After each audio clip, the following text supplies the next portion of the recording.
Bonjour tout le monde.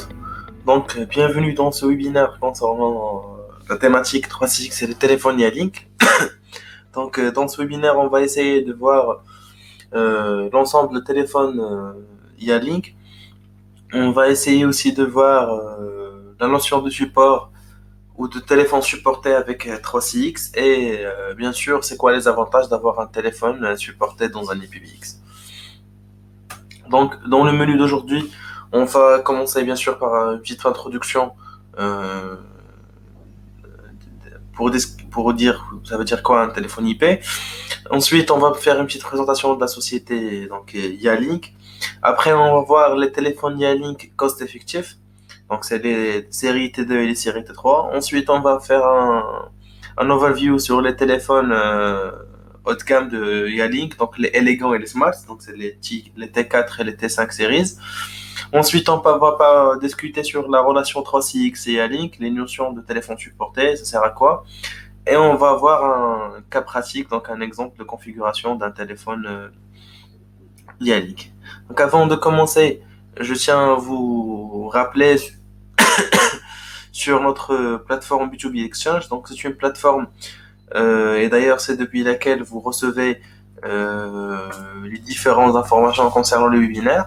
Donc c'est une plateforme d'échange entre entreprises, d'aide et de support. Dans cette plateforme, on peut trouver la place pour les différents acteurs du marché du business. Donc il y a une place bien sûr pour une place pour les entreprises pour échanger les opportunités entre eux, bien sûr pour profiter des opportunités dans leur domaine de compétences. Un deuxième axe concernant les apporteurs d'affaires. Si vous avez un bon relationnel, vous avez des affaires à nous proposer. Vous pouvez les renseigner bien sûr, dans votre plateforme. Le, le troisième volet, c'est concernant les startups. Donc, c'est la formation et l'accompagnement des entreprises en démarrage. On vous aide à lancer votre entreprise. On vous donne accès à un marché qui est prospect. Et bien sûr vous avez accès à la plateforme B2B Exchange qui est un vrai moteur de génération de leads via son système de marketing assez intéressant. Et le dernier point, c'est concernant un des briques les plus intéressantes, c'est les investisseurs. Si vous voulez investir dans un domaine qui est en plein progression, et bienvenue avec nous. Donc, on va commencer par une petite définition d'un téléphone IP. Donc, un téléphone IP, c'est un téléphone qui fonctionne qui est fait pour fonctionner avec un IPv6. Actuellement, la tendance ou bien la popularité des standards IPv6 gagne en large les téléphones analogiques ou numériques qui sont maintenant, on peut dire, obsolètes. Et d'ailleurs, dans l'Europe, pas mal de pays ils vont commencer carrément à annuler les lignes analogiques de leur territoire. L'avenir, c'est l'IP et le présent. Actuellement, on parle plus de l'avenir. Le présent, c'est l'IP. Et donc, les téléphones IP, c'est les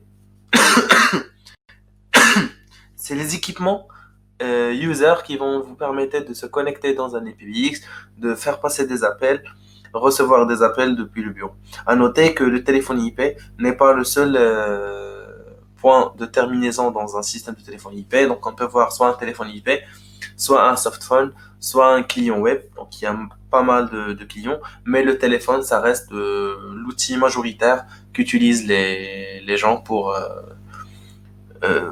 communiquer dans un système de téléphonie IP.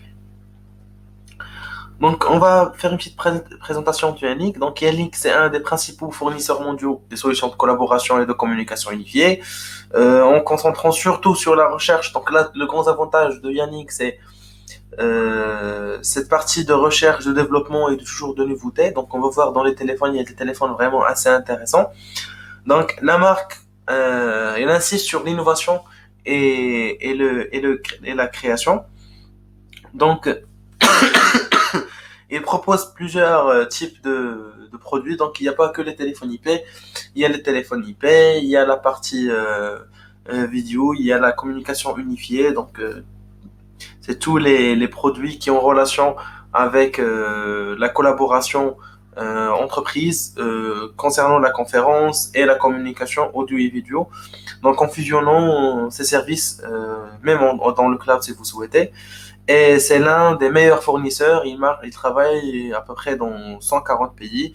Donc, les États-Unis, le Royaume-Uni et l'Australie. Donc, Yannick occupe la première place sur le marché mondial des expéditions de téléphone SIP. Donc, c'est pour ça qu'on a choisi de vous discuter ou bien de vous présenter les téléphones Yannick parce que ce sont des téléphones vraiment robustes, efficaces et très utiles. On va commencer notre présentation des téléphones Yannick par les téléphones, ce qu'on appelle cost-effectifs. Donc, c'est des téléphones qui ont un très bon rapport qualité-prix. Donc, ça, il y a deux séries de ce téléphone-là. Donc, on parle des T2 Series et des T3 Series. Alors, je vous présente actuellement ce que vous voyez, c'est les T2 Series qui existent chez Yannick. Donc, comme vous pouvez voir, on a 6 téléphones. Donc, excuse, on parle du T19, T21, T23, P, T23G, T27G et T29G. Donc quand on dit, alors déjà la notion de G, c'est quand on parle de téléphone gigabit. Donc comme vous pouvez voir, le téléphone de T19 à T27 sont des téléphones qui viennent avec un écran LCD, mais c'est seulement en noir et blanc. Le seul téléphone couleur dans cette catégorie, c'est le T29G. Aussi côté donc la taille de l'écran, c'est 2,3 pouces pour le T19, T21, 2,8 pouces pour le T23G et le T23P et le 3,6 pour le T27G. Par contre, l'écran de le T29 vient avec une taille de 4,3. Tous les écrans sont LCD et comme j'ai dit, le T29 vient avec un écran donc couleur. Donc la résolution, elle est à 480 x 272. Donc sauf le T19, les autres viennent avec un LCD backlight, donc une luminosité qui est meilleure. Alors les lignes, le T19 supporte une seule ligne, donc un seul compte SIP. Le T21, deux lignes. Le T23 et le T23, donc soit P, soit le G, il peut supporter jusqu'à 3 lignes. Le T27, il supporte 6 lignes. Et le T29, il peut aller jusqu'à 16 lignes. Donc, tous les téléphones sont PoE. Et donc, tous les téléphones avec le P, ce ne sont pas des téléphones en gigabit, donc ils sont en phase Ethernet. Donc les seuls téléphones qui véhiculent le réseau entre le PC et le téléphone en giga, c'est le T23, le G et le T27G et le T29G. Ils sont tous wall-mounted, donc vous pouvez tous les monter sur un mur si vous voulez un téléphone mural. Donc pour le côté adjustable, donc le T19 jusqu'à le T23, donc G, ce sont adjustables à une seule angle, donc vous pouvez pas vraiment les ajuster plus.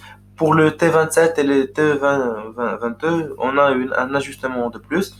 Donc le SIP aussi 27 et 29 viennent avec un USB port, bon 2.0, c'est pas 3.0. Donc l'avantage c'est que vous pouvez injecter de firmware ou bien prendre du firmware directement, ou au lieu de passer par le réseau, vous pouvez passer directement via le clé USB. Donc tous les téléphones bien sûr supportent les handsets et les headsets donc RG9, donc vous pouvez avoir soit la combinée normale, soit des casques bien sûr RG9.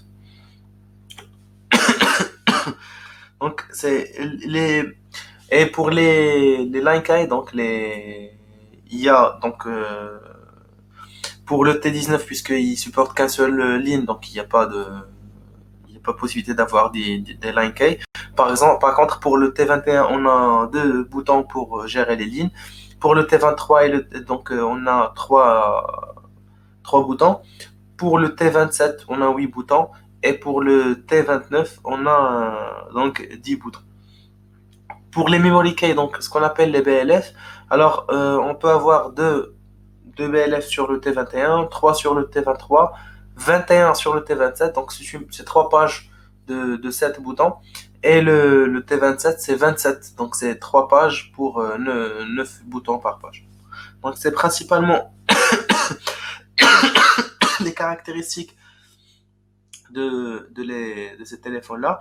On peut aussi dire que ces téléphones, donc surtout le 27 et le 29, ils supportent des extensions. Donc des extensions, on peut ajouter des extensions avec des BLF des extensions 20, donc de type 20, pour le 27 et le 29.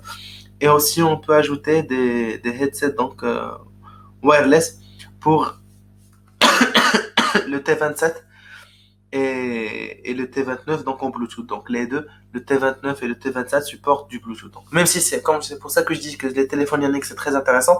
Donc on parle de téléphones ici qui sont cost effectifs, donc des entry donc de la gamme d'entrée, et on a la possibilité d'avoir des Bluetooth adapteurs et du Wi-Fi adapteurs sur le T27 et sur le T29.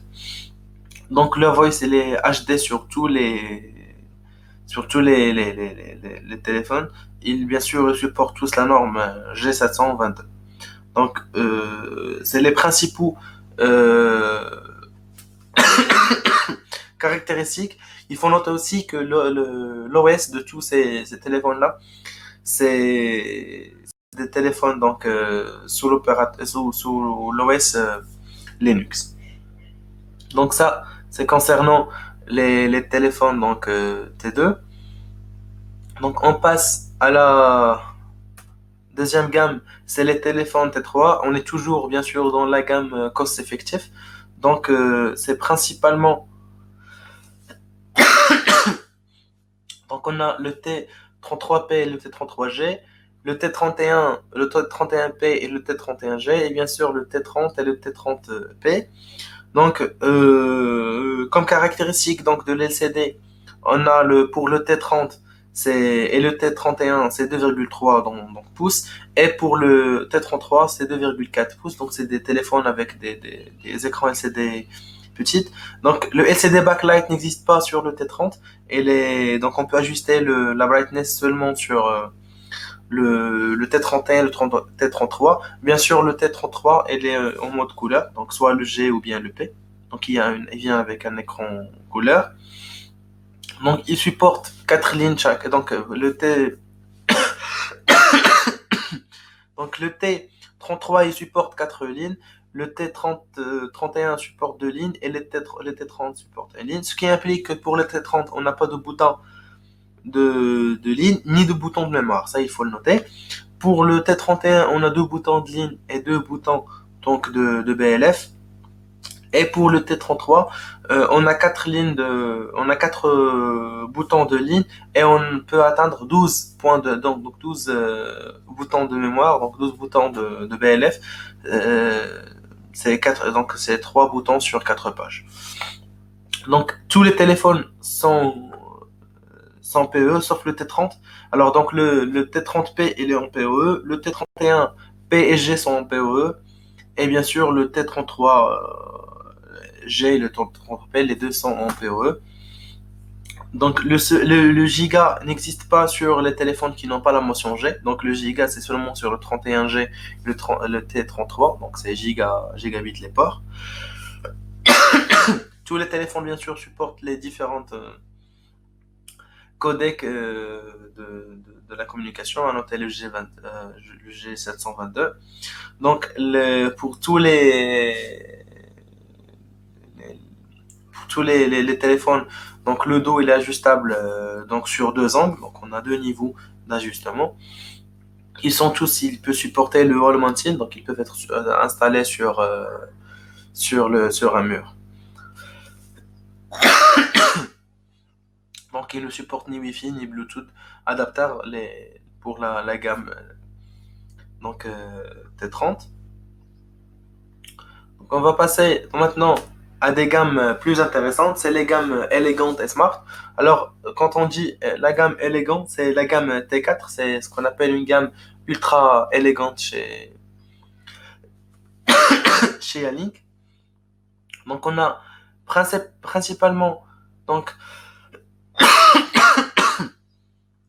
on a principalement des téléphones qui sont en couleur, ce qui est très intéressant. Donc sauf le T42S qui n'a pas une écran couleur. Les autres téléphones, ce sont des écrans couleur. Donc bien sûr, tout en LCD. Il faut noter que le T7, donc le T48 et le T48G et S, ce sont des écrans donc tactiles, ce qui est très efficace pour un cadre donc de travail. Donc pour la taille des écrans, donc pour le T42, c'est du 2,7 pouces. Pour le T46, donc c'est 4,3 pouces.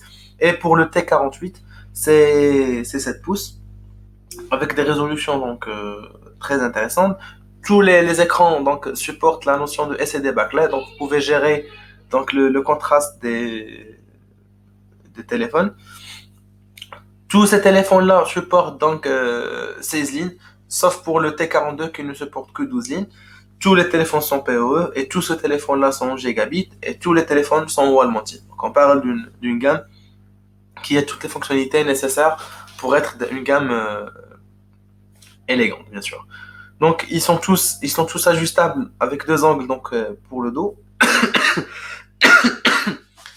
Sur tous ces téléphones-là, on a un port USB, comme j'ai dit, soit pour donc, injecter des fichiers ou bien sauvegarder des fichiers depuis le téléphone. Donc c'est très intéressant d'avoir un moyen de secours si vous n'avez pas un accès donc via le web ou via donc s'il y a un problème sur le réseau local, bien sûr le port réseau. Ils viennent tous donc avec des ports, puisque c'est des gigabits, c'est tous avec des dual port donc gigabit Ethernet.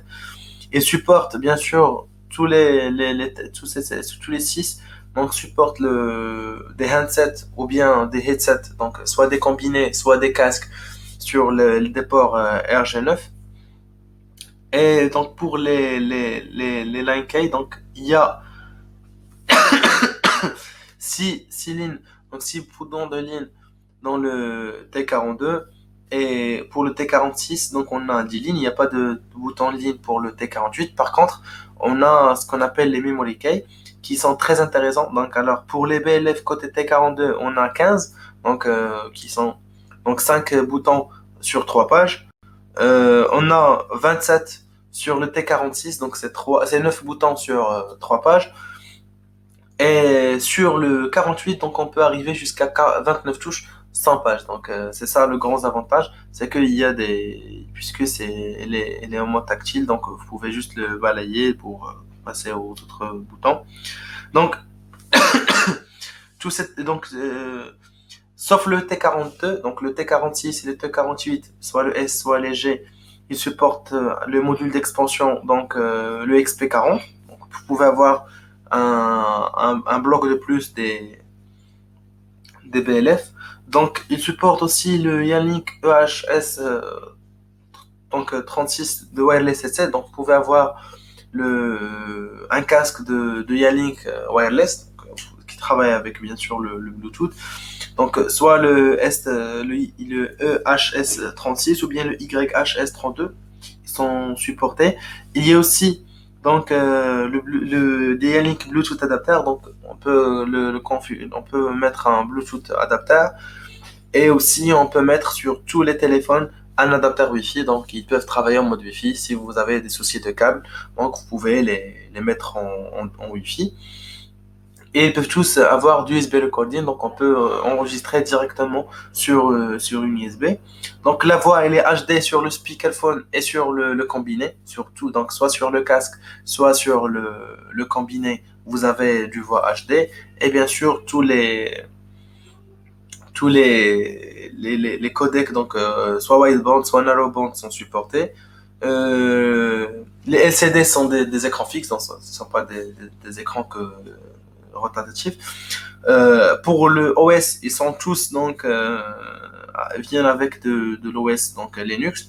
Bien sûr, le Wi-Fi et le Bluetooth ne sont pas intégrés, mais comme j'ai expliqué, ils peuvent supporter donc la mise en place d'un headset, donc d'un adapteur. Par contre, pour les casques USB, on peut les mettre que pour le T46S et le T48S. Donc, on peut pas les avoir sur les autres. Donc, c'est les principaux caractéristiques donc des téléphones de ces téléphones-là de la gamme T48. Comme vous voyez, c'est une gamme qui donne une expérience très intéressante avec bien sûr un design qui est très élégant et c'est recommandé pour la partie donc managériale ou bien pour la partie donc VIP. Ensuite, donc on a la gamme la high-end dans la gamme, c'est la gamme Smart. Donc la gamme T5. Donc c'est la gamme T5. Donc sur cette gamme, on parle d'une gamme qui est smart. Donc il y en a des téléphones qui supportent carrément la partie Android, ou bien c'est des Linux basés. Donc cette gamme se compose des téléphones donc les T53, soit donc W ou sans W, le T54, le T57W, le T58A. Donc quand on a la notion A, c'est de l'Android, et le T58A avec caméra et le VP59. Donc comme j'ai dit, alors le T53 jusqu'à le T57, ce sont Linux based. Le T58A, il vient avec un Android 5.1 et le VP59, il vient avec l'Android 7.1. Donc concernant l'écran, c'est des écrans donc couleur depuis le T54, donc seulement le T53 qui n'a pas un écran couleur. Pour la taille d'écran, c'est 3.7 pouces pour le T53, c'est 4,3 pouces pour le T54 et c'est 7 pouces pour le T57 et le T58 et c'est 8 pouces pour le VP59. Donc on parle des écrans qui sont vraiment larges. Alors, les LCD, ils sont tous ajustables, donc on ne parle pas de LCD qui est fixe. Donc vous pouvez vraiment faire des petites rotations sur l'écran.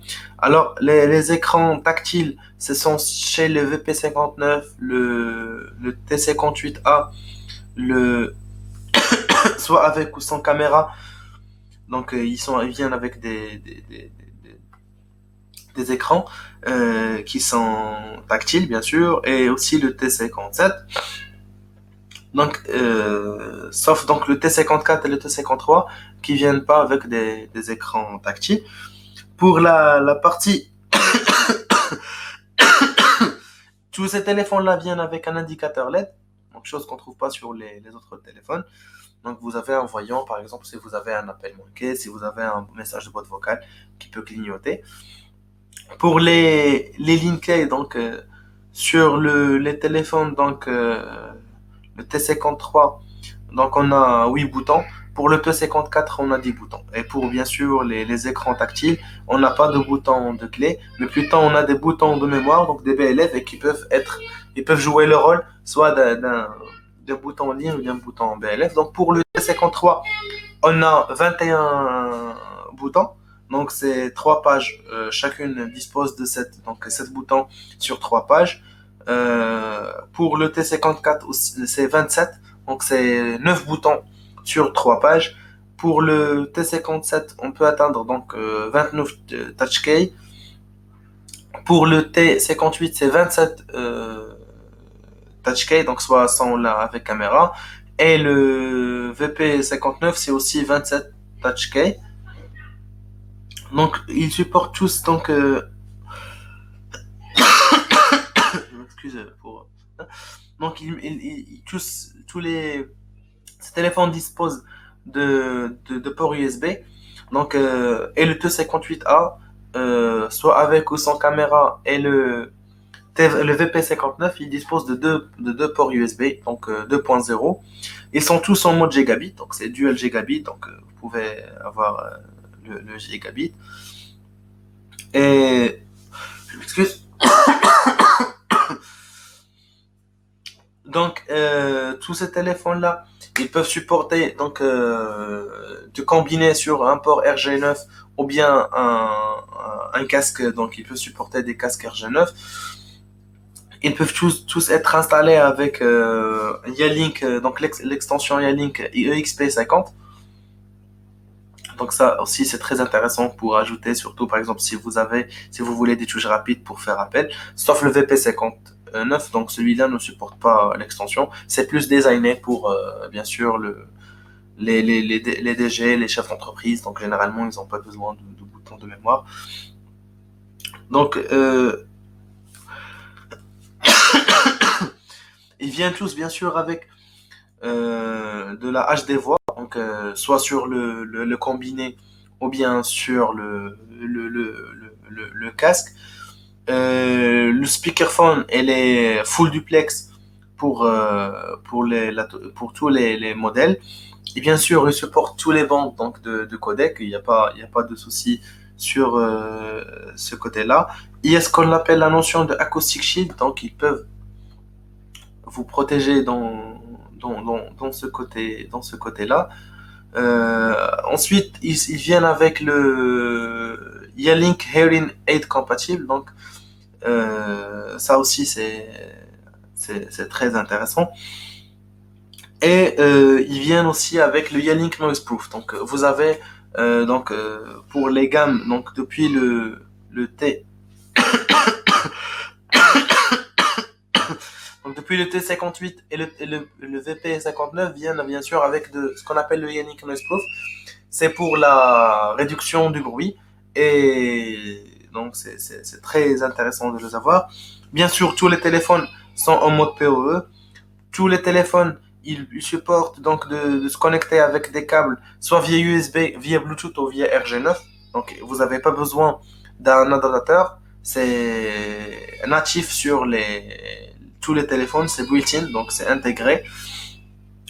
Donc on a aussi la possibilité d'avoir de l'HDMI sur le VP59. Donc ça, c'est très intéressant. Tous les téléphones sont ajustables sur une seule angle. Donc ça aussi, il faut le noter. Euh, Tous ces téléphones-là, ils sont wall montables, sauf pour le VP59, donc on ne peut pas bien sûr le monter sur un mur. Ça, c'est très intéressant. Donc le VP59, bien sûr, le T58, donc peuvent supporter des caméras. Donc le VP59, c'est avec caméra, le T58, c'est à choisir. Donc vous pouvez le commander avec caméra. La vidéo résolution de caméra pour les deux téléphones, c'est 2 mégapixels. Les caméras sont ajustables, donc ils ne sont pas fixes. Et c'est en mode plug and play. Vous la branchez, ça marche. La résolution, donc, pour ces téléphones-là, c'est 720 pixels donc, pour le T58 et 1080, donc le Full HD pour le VP59, vient avec 30 fps. Il supporte les vidéocodecs, donc le H254, le H254 HP et VP8 pour le T58. Et le T59, en plus de ça, il peut supporter la H263. Donc, tous ces téléphones-là, ils peuvent supporter 16 lignes, sauf pour le T53 qui ne supporte que 12 lignes. Et donc, c'est les principaux caractéristiques de ces téléphones-là, de la catégorie donc, T5. Donc, c'est des téléphones, comme on a dit, c'est des téléphones donc, smart. Maintenant, on passe à un autre volet, c'est le 3CX Yealink, c'est quoi la relation? Donc, alors, pour la première question, c'est pourquoi avoir un téléphone supporté. Donc, quand on parle d'intégration entre un IPBX et un téléphone Yealink, il faut noter qu'un IPBX il peut supporter tout type de téléphone dès qu'ils travaillent avec la norme standard qui est SIP. Par contre, l'avantage d'avoir un téléphone qui est supporté par l'IPBX, dans notre cas d'avoir Yealink sur 3CX, c'est de pouvoir avoir un téléphone avec un provisioning automatique, donc plug and play. C'est de pouvoir contacter le support quand on a un souci sur le téléphone. Les deux supports, donc soit le support Yealink ou bien le support 3CX, ils peuvent nous aider à régler un problème. Et bien sûr, vous avez un téléphone qui a été testé avec ce IPBX et qui a bien marché et qui n'a pas présenté des problèmes particuliers. Donc chez 3CX, on parle de deux types, donc ou bien deux niveaux de support. Donc on a le niveau, ce qu'on appelle full support. Donc c'est téléphones qui sont supportés, donc full, toutes les fonctionnalités sont supportées. Et des legacy, donc c'est des supports avec, c'est des téléphones qui sont supportés, donc avec des fonctionnalités limitées. Principalement, donc tous les Yanlink supportés, ils sont en mode full support, ce qui est vraiment très intéressant. Donc il est intégrable nativement, l'intégration est native entre ces téléphones-là. Les téléphones qui sont supportés de Yanlink, c'est le T19P E1, donc et le T21, le T23 donc PSG, le T27G et le T29G. Pour la série TK, donc les T3 ne sont pas supportés, ça il faut le noter.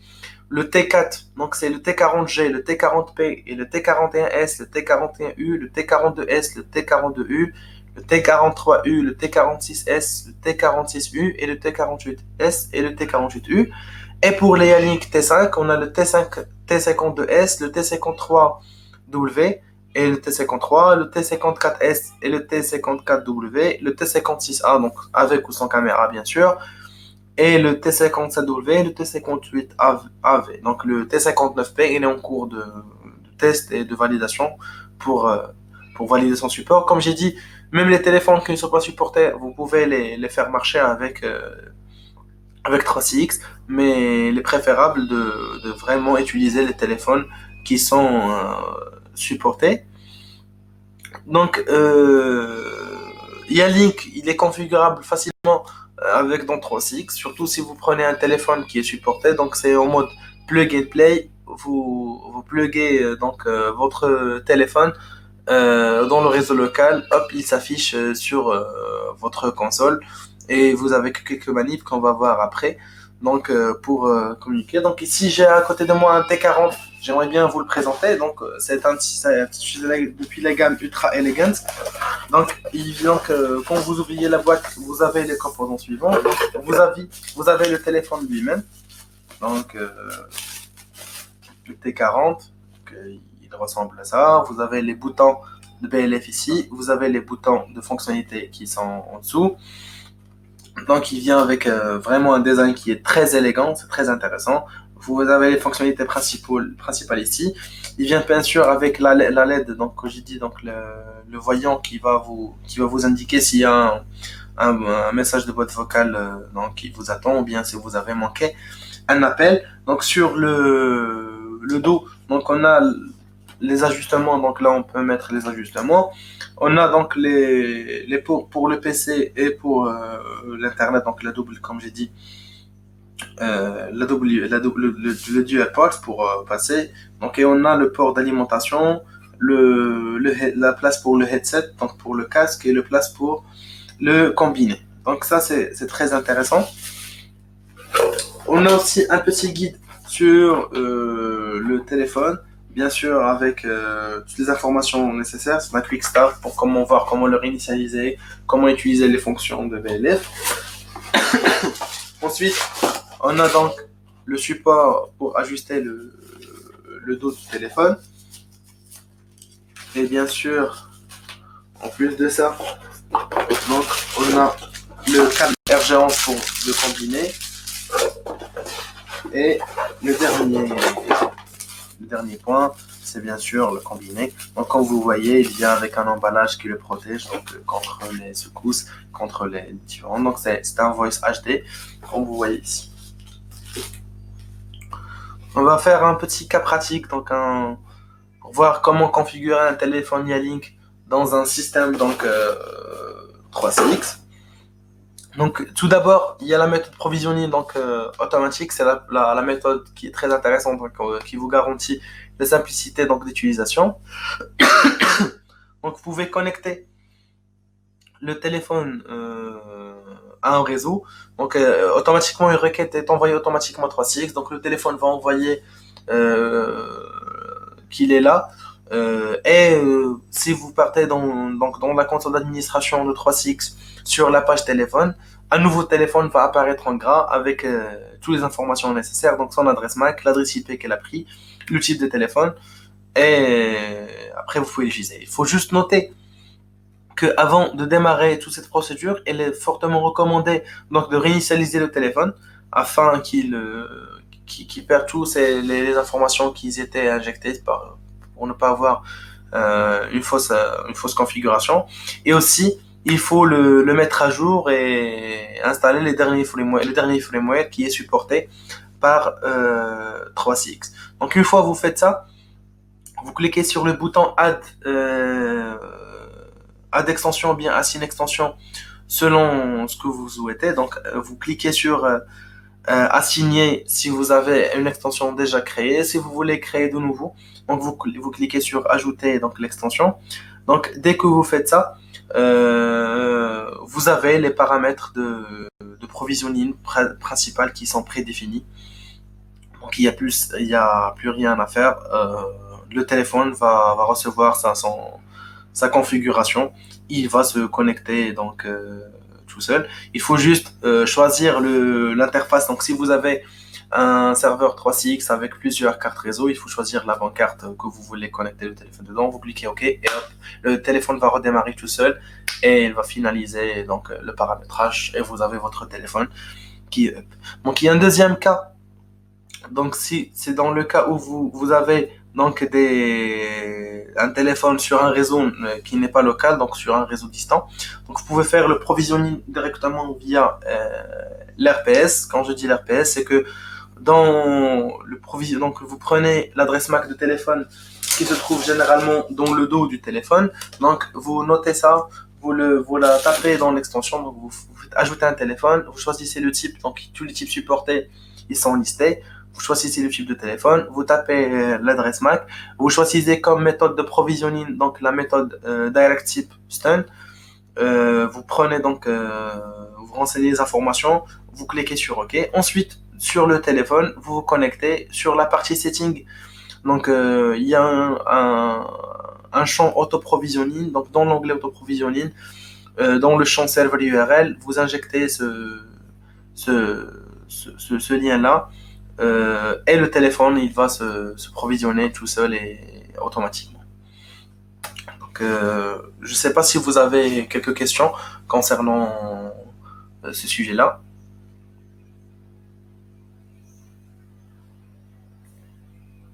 Donc, comme j'ai dit, c'est très intéressant de se concentrer sur cette partie-là de support et de téléphone supporté, de l'utiliser. Comme ça, vous bénéficiez bien sûr de support de 3CX, de support de Yannick, et bien sûr d'un provisioning automatique